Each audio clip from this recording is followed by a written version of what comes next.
Hello everyone. তো আপনারা ভাবছেন আমি কোনো প্রোডাক্ট নিয়ে হাজির হয়েছি, তাই তো? না না, এটা কোনো প্রোডাক্ট নয়, শুধুমাত্র জাস্ট আমি বাজার থেকে এই বোতলটাই কিনে এনেছি। আর এর ভিতরে থাকা জিনিসটা কিন্তু আমি বাড়িতেই বানিয়েছি।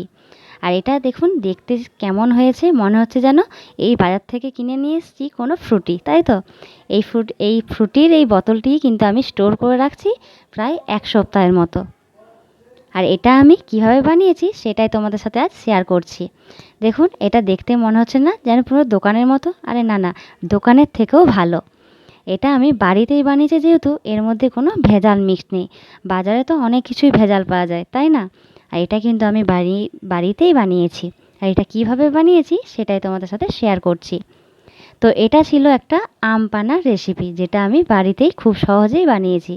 আর এটা দেখুন, কাঁচা বা পাকা এর মাঝামাঝি আমি একটা আম জলে দিয়ে সিদ্ধ করে নিয়েছি। আর জল থেকে তুলে সোজা আমি মিক্সারের মধ্যে দিয়ে দিলাম।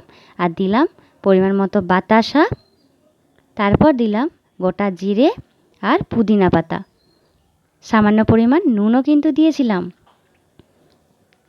তো নুনের পরিবর্তে আপনারা এখানে বিট নুনও ইউজ করে থাকতে পারেন। এরপর দেখুন, মিক্সারের সাহায্যে আমি কত সুন্দর বেটে নিয়েছি।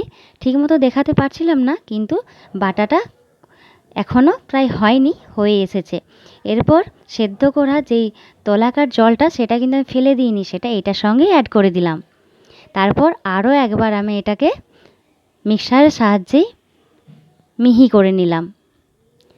এরপর দেখুন কত সুন্দর হয়েছে এটা, কোনো দানা দানা কোনো ভাব নেই। এটাকে আমি আরও ভালোভাবে ছেঁকে নিয়েছি একটা ছাঁকনির সাহায্যে, সেটা আর আপনাদের সাথে শেয়ার করা হলো না। এরপর দেখুন প্রায় ছেঁকে নিয়েছি। এরপর এই সময়তে আপনারা একবার চেখে দেখে নেবেন যে মিষ্টিটা বা নুনটা ঠিক আছে কি না। আমি দেখলাম আমগুলো প্রচণ্ডই টক ছিল, তার জন্য টক ভীষণই টক ছিল। আর এর সঙ্গে আরও দিয়ে দিলাম টকটা কাটানোর জন্য পরিমাণ মতো বাতাসা আর নুন। এরপর বেশ কিছুক্ষণ ধরে আমি নাড়িয়ে নেব। এর সঙ্গে কিন্তু আমি ঠান্ডা জল অ্যাড করেছি, আপনারা চাইলে বরফও অ্যাড করতে পারেন।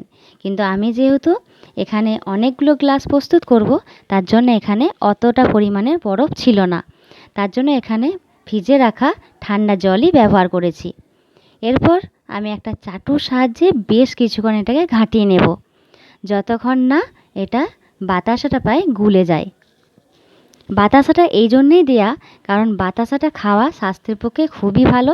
আর বাতাসা কিন্তু চিনির মতো অতটাও এফেক্ট দেয় না আমাদের শরীরে। আর আগেকার দিনে কিন্তু আমরা বেশিরভাগ মানুষরাই, মানে দিদা ঠাকুমা, ওদের আমলে বাতাসা দিয়েই সবাইকে পরিবেশন করে থাকতাম, তাই না?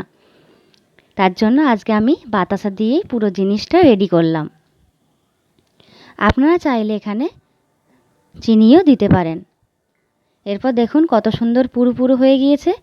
এটার সঙ্গে আরও কিন্তু আপনারা জল অ্যাড করতে পারেন, কিন্তু আমি আর করলাম না, কারণ আমার এই গাঢ় গাঢ়টাই বেশি পছন্দের। কারণ যেহেতু আমরা বাড়িতে কজনই মাত্র খাবো, তার জন্যই এটা পুরোটাই সবাইকে সার্ভ করে দিলাম।